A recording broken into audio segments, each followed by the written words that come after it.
Bienvenue dans cette nouvelle vidéo consacrée à l'affaire Delphine Jubillard, un mystère qui fascine et bouleverse la France depuis décembre 2020. Des révélations cruciales viennent de surgir, notamment concernant les bornages du téléphone de Cédric Jubillard, son mari, qui ont jeté un éclairage nouveau sur l'affaire. Des nouvelles fouilles sont demandées dans une zone boisée où son téléphone a été localisé à plusieurs reprises avant la disparition de Delphine. Cette découverte pourrait bien être la clé pour résoudre ce drame et enfin faire éclater la vérité. Ne manquez rien de cette analyse approfondie. Si vous n'êtes pas encore abonné à notre chaîne, abonnez-vous dès maintenant pour ne rien manquer des prochains rebondissements. Laissez vos commentaires et partagez vos avis avec nous, car chaque abonnement et chaque commentaire est une motivation pour produire plus de contenu. Restez avec nous pour découvrir tous les détails de cette affaire complexe. Les révélations du téléphone de Cédric Jubillard et les nouvelles fouilles. L'affaire Delphine Jubillard a été l'un des mystères les plus médiatisés et dramatiques de ces dernières années en France.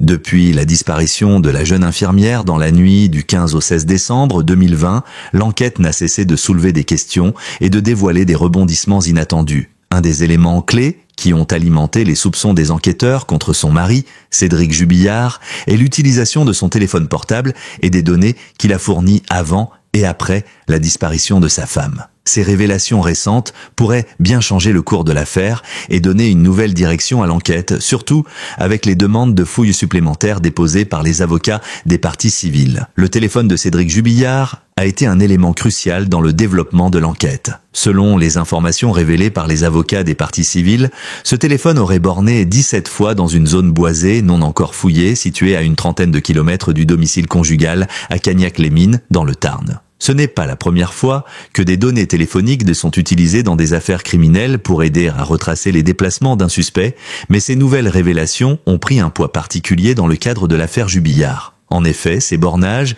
qui se sont produits à des moments clés du mois précédent, la disparition de Delphine, suggèrent que Cédric Jubillard se rendait régulièrement dans cette zone, ce qui pourrait indiquer une tentative de dissimulation. La découverte de ces bornages a immédiatement attiré l'attention des avocats des parties civiles, notamment Memourad Batik, qui représente l'oncle et la tante de Delphine. L'avocat a expliqué sur le plateau de BFM TV qu'il demanderait des fouilles supplémentaires sur cette zone lors de l'ouverture du procès, prévu pour le 22 septembre prochain. Selon lui, ces nouveaux éléments pourraient bouleverser l'issue de l'affaire et changer la direction du procès, en fournissant des indices matériels pouvant prouver que le corps de Delphine a été caché là, dans cette zone boisée, à proximité de l'endroit où Cédric Jubillard a été localisé à plusieurs reprises. Les bornages téléphoniques sont particulièrement significatifs dans ce type d'enquête, car ils permettent de reconstituer les déplacements d'un suspect avec une grande précision. Selon les informations recueillies par les avocats, le téléphone de Cédric Jubillard a borné pas moins de 17 fois dans cette zone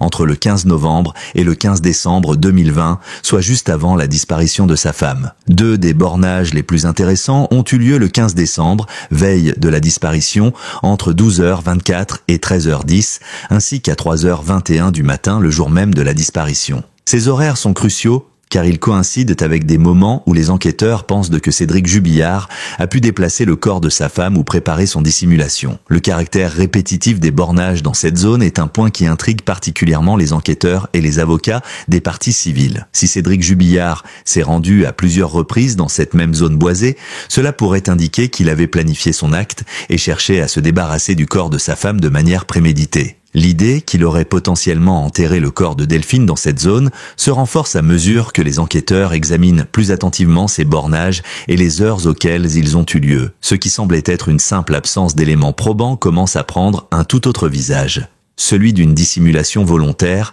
à l'abri des regards.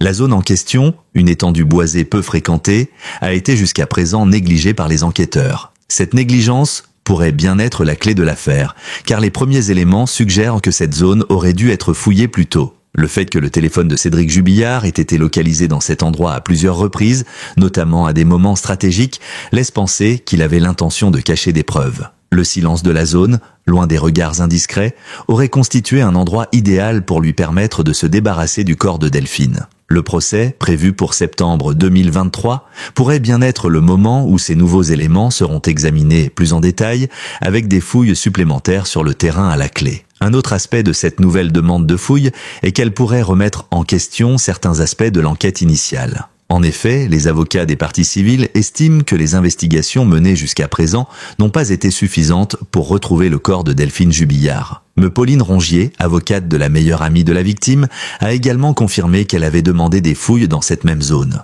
Dans sa demande, elle souligne que les bornages téléphoniques ont eu lieu à plusieurs reprises, à des heures et des dates précises, ce qui soulève des questions sur le sérieux des recherches effectuées jusqu'ici. Si cette zone a été négligée, cela pourrait expliquer pourquoi le corps de Delphine n'a pas été retrouvé, malgré les recherches intensives menées dans la région. L'importance de ces nouveaux éléments dans l'affaire Jubillard est difficile à sous-estimer. Si les fouilles sont effectivement réalisées dans cette zone boisée et que le corps de Delphine y est retrouvé, cela renforcerait considérablement l'accusation contre Cédric Jubillard. Ces fouilles pourraient offrir la pièce manquante du puzzle et répondre à une question qui hante toujours les proches de Delphine et le grand public.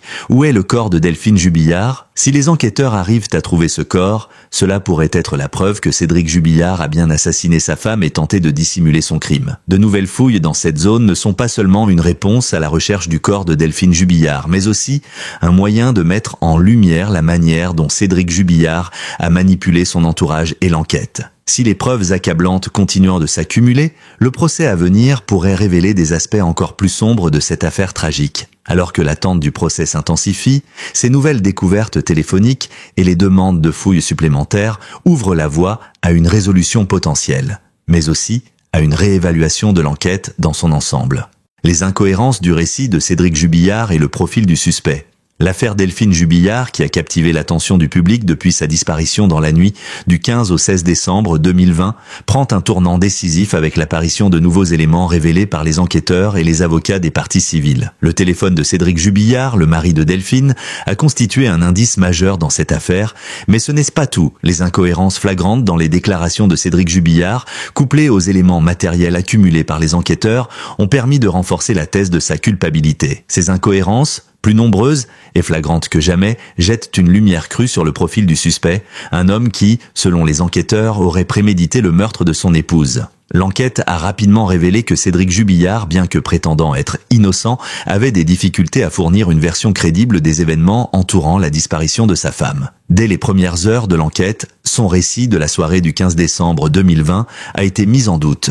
Selon Cédric, Delphine serait simplement partie de la maison sans laisser de traces, sans signe de violence ni d'agression. Cependant, les témoignages des voisins et de son propre fils aîné, qui ont entendu des cris venant de la maison cette nuit-là, ont rapidement contredit cette version des faits. De plus, les enquêteurs ont découvert des incohérences dans son emploi du temps et des mouvements, ce qui a éveillé des soupçons légitimes quant à son implication dans la disparition de sa femme. La première incohérence majeure dans le récit de Cédric Jubillard concerne la dispute qui aurait eu lieu entre les deux époux dans la soirée du 15 décembre. Le fils aîné du couple, qui a été entendu par les enquêteurs, a expliqué qu'il avait entendu des éclats de voix et des cris, ce qui suggère que la relation entre Delphine et Cédric était loin d'être pacifique à ce moment-là. Ces témoignages ont été corroborés par deux voisines, qui ont également entendu des cris venant de la maison des Jubillard cette nuit-là. De telles révélations ont jeté un doute immédiat sur la version de Cédric Jubillard, qui affirmait que sa femme avait disparu sans explication et sans violence.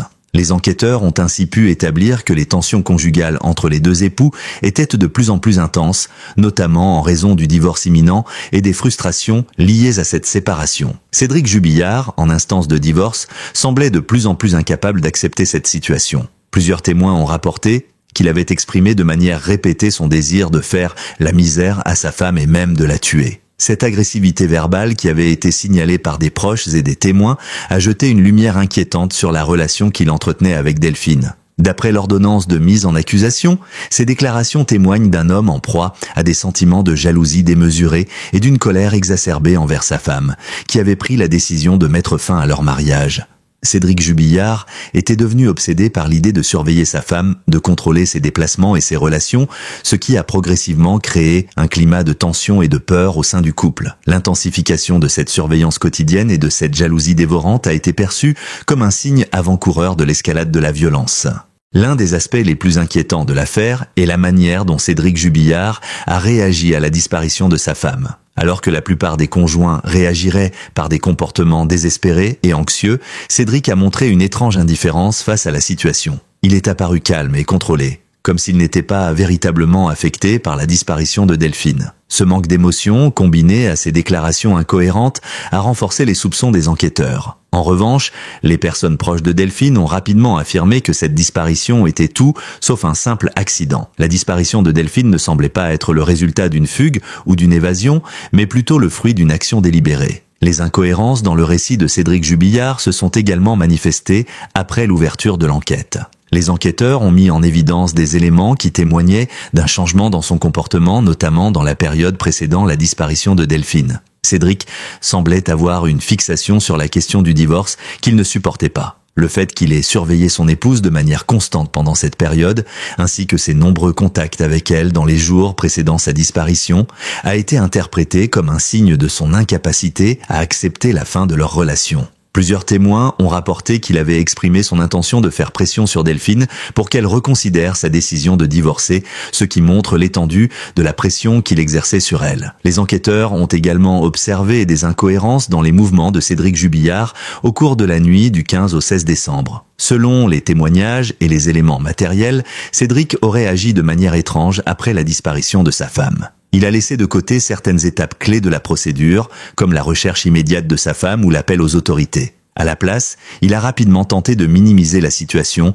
affirmant qu'il ne savait pas où Delphine était partie. Pourtant, ses actions laissent supposer qu'il savait bien plus qu'il ne le laissait entendre. L'élément central de cette enquête est cependant l'analyse des bornages téléphoniques, qui ont montré que Cédric Jubillard se trouvait à plusieurs reprises dans une zone boisée près de leur domicile, zone qui n'avait pas été fouillée lors des premières investigations. Cette zone, qui se trouve à une trentaine de kilomètres du domicile, a été identifiée comme un endroit où le téléphone de Cédric a borné plusieurs fois avant la disparition de Delphine. Ce détail est d'autant plus significatif que les bornages ont eu lieu à des moments cruciaux, notamment la veille de la disparition et dans la nuit après la dispute. Ces bornages suggèrent que Cédric aurait utilisé ce terrain pour dissimuler le corps de sa femme, et ce, bien avant que la disparition ne soit signalée. Cédric Jubillard, en dépit de ses affirmations d'innocence, semble de plus en plus impliqué dans la disparition de sa femme. Ses incohérences, son comportement suspect, et les éléments matériels recueillis par les enquêteurs indiquent que la thèse du meurtre prémédité se renforce de jour en jour. L'ampleur des preuves et des témoignages indique que Cédric Jubillard n'est pas seulement un mari désemparé, mais un homme qui a agi délibérément pour effacer la présence de Delphine de sa vie. Les nouvelles fouilles demandées et les prochains développements du procès pourraient bien être le point tournant pour confirmer sa culpabilité et enfin rendre justice à Delphine Jubillard et à ses proches qui attendent des réponses depuis trop longtemps. L'impact de ces incohérences et de l'analyse des données téléphoniques dans l'affaire Jubillard est profond, car elles dessinent un portrait de Cédric Jubillard qui, loin d'être un mari éploré, apparaît plutôt comme un homme pris dans un engrenage de violence, de manipulation et de secrets. Le procès à venir sera sans doute l'occasion de dévoiler encore davantage la vérité sur cette affaire complexe et tragique. La recherche du corps et les perspectives du procès. Alors que l'affaire Delphine Jubillard progresse lentement vers son dénouement, un aspect fondamental de l'enquête reste toujours irrésolu. Le corps de Delphine n'a toujours pas été retrouvé. Depuis sa disparition, le 16 décembre 2020, les autorités ont mené de nombreuses recherches dans la région de Cagnac-les-Mines, où elle vivait avec son mari Cédric, mais le corps est resté introuvable malgré les efforts considérables déployés. Si l'absence de corps dans une affaire de meurtre est une situation complexe, elle n'empêche pas pour autant d'établir la culpabilité d'un suspect. Surtout lorsque des éléments comme les bornages téléphoniques, les témoignages et les incohérences dans les déclarations du mari viennent accabler ce dernier. Les bornages du téléphone de Cédric Jubillard, qui l'ont localisé à plusieurs reprises dans une zone boisée située à environ 30 km du domicile du couple, ont donné un nouvel élan à l'enquête. Si ces bornages ont permis d'étayer l'hypothèse selon laquelle Cédric aurait enterré le corps de sa femme dans cette zone, ils ont aussi ouvert la voie à de nouvelles recherches. En effet, les avocats des parties civiles ont demandé des fouilles supplémentaires dans cette zone, convaincus que la clé du mystère réside peut-être là. L'appel à fouiller cette zone a été soutenu par Memourad Batik, avocat des oncles et tantes de Delphine, qui a exprimé l'espoir que cette démarche pourrait enfin permettre de retrouver le corps et d'apporter la preuve matérielle que Cédric Jubillard est bien responsable du meurtre de son épouse.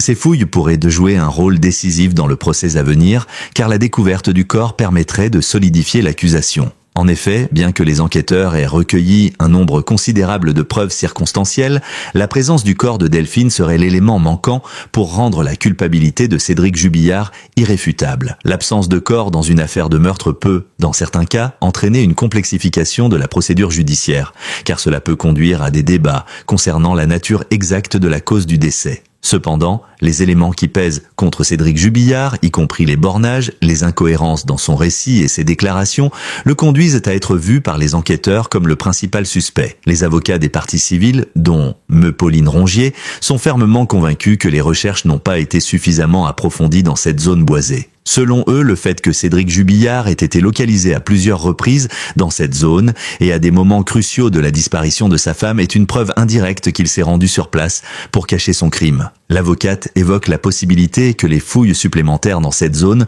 pourraient bien mener à une découverte décisive qui viendrait confirmer l'implication de Cédric. Les demandes d'actes ont d'ailleurs été adressées à la cour d'assises, dans l'espoir que ces nouvelles investigations seront prises en compte lors de l'ouverture du procès. La question de l'emplacement du corps de Delphine Jubillard reste un mystère majeur, et son absence dans les recherches a soulevé des questions sur l'efficacité des premières fouilles. Les enquêteurs, de leur côté, sont confrontés à la difficulté d'explorer une vaste zone, et l'absence de données précises sur le lieu où le corps pourrait se trouver complique la tâche. Cependant, les nouveaux éléments obtenus par les avocats des parties civiles ont permis de recentrer l'attention sur la zone boisée, un terrain qui n'avait pas été fouillé à l'origine. Les fouilles dans cette zone, si elles se révèlent de fructueuses, pourraient non seulement apporter une réponse définitive à la question de l'emplacement du corps, mais aussi y renforcer l'idée que le meurtre de Delphine a été prémédité. L'hypothèse d'un crime prémédité devient de plus en plus plausible à mesure que de nouveaux éléments viennent à la surface.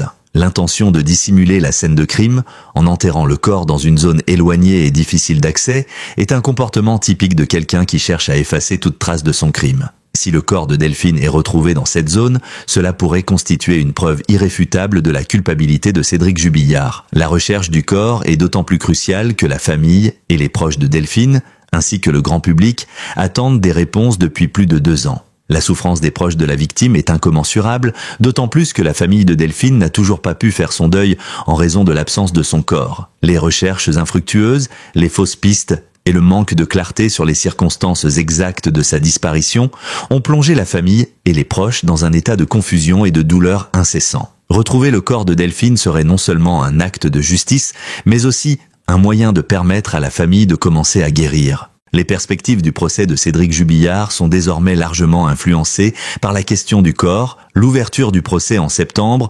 2023 sera l'occasion de confronter tous les éléments matériels, les témoignages et les incohérences du suspect. Ce procès pourrait bien marquer le début de la fin pour Cédric Jubillard, dont la culpabilité semble de plus en plus évidente aux yeux des enquêteurs et des parties civiles. En attendant la fin de l'enquête, les fouilles dans cette zone boisée pourraient être l'élément clé qui permettra de confirmer définitivement ce que beaucoup soupçonnent depuis le début. Cédric Jubillard est responsable de la disparition de sa femme. Le procès à venir risque de dévoiler des aspects encore plus sombres de cette affaire. Si Cédric Jubillard est reconnu coupable du meurtre de Delphine, cela marquera la fin d'un long combat pour la vérité et la justice. Cependant, le procès pourrait également apporter des éclaircissements sur des questions laissées en suspens, comme les motifs réels de l'agression et l'intention derrière ce crime qui a profondément bouleversé la vie des proches de la victime. En attendant, le corps de Delphine Jubillard reste la clé de l'énigme, et sa découverte pourrait bien changer le cours de cette affaire tragique. Merci d'avoir regardé cette vidéo jusqu'à la fin. Si vous n'êtes pas encore abonné à la chaîne, c'est le moment idéal pour le faire. Abonnez-vous maintenant pour ne pas manquer nos prochaines vidéos captivantes et informatives. Chaque abonnement est une véritable motivation pour moi à continuer de produire du contenu de qualité pour vous. Votre soutien est précieux et me pousse à aller toujours plus loin. N'oubliez pas de laisser vos commentaires ci-dessous, de partager cette vidéo avec vos amis et de nous faire part de vos pensées sur cette affaire. Ensemble, nous pouvons continuer à grandir. Merci encore et à très bientôt pour de nouvelles vidéos.